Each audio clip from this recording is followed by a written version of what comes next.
The kingfisher, the chosen subject of so many photographers because of its vibrant colours, fast speed and amazing hunting skills. I headed down to the local nature reserve and within seconds heard the unmistakable sound of a kingfisher.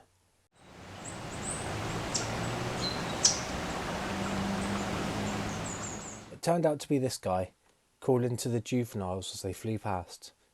He sat low above the river, bobbing up and down on the low branches, calling whenever they passed. I waited around for a while to see if I could get some pictures of two of them together, and my luck paid off. After watching him bob up and down for a while, from nowhere another flash of blue whizzed in front of me, and the one I had been watching gave chase.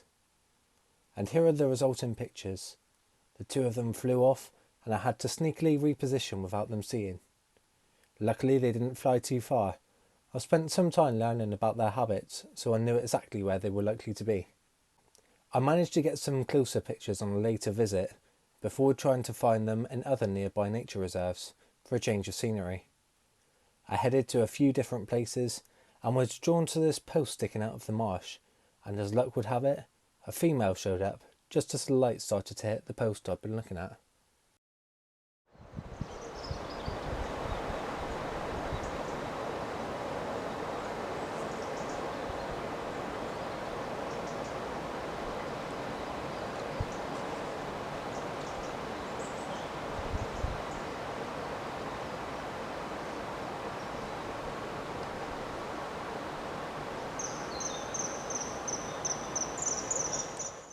On my travels seeking the kingfishers, I saw plenty of other wildlife along the way, from goldfinch and robins to buzzards and wagtails.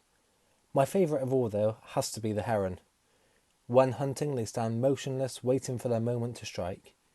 They use their long beak to spear the fish below the surface of the water, before throwing it up in the air and catching it again. Sometimes they leave it in their beak for a while, displaying their proud catch, before swallowing it whole. This one decided to take a higher vantage point from a boat wreck, and whilst I wasn't able to get any footage or pictures of it hunting, I did manage to get a close-up of one of its friends.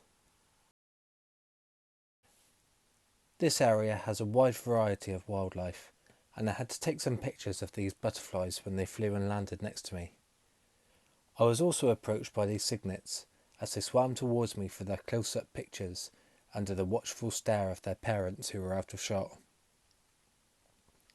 The light at this location gives a lot of contrast, where bright white feathers stand out against the dull background of the water and the trees. These little egrets gave me a great chance to show them in all their beauty, and use the contrast to my advantage.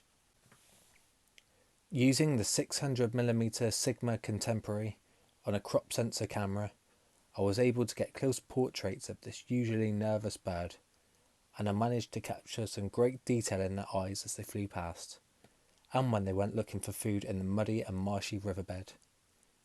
My favourite shot has to be the final image of this series of shots, where you can just make out the shape of a fish as it tries to wriggle its way out of the egret's beak.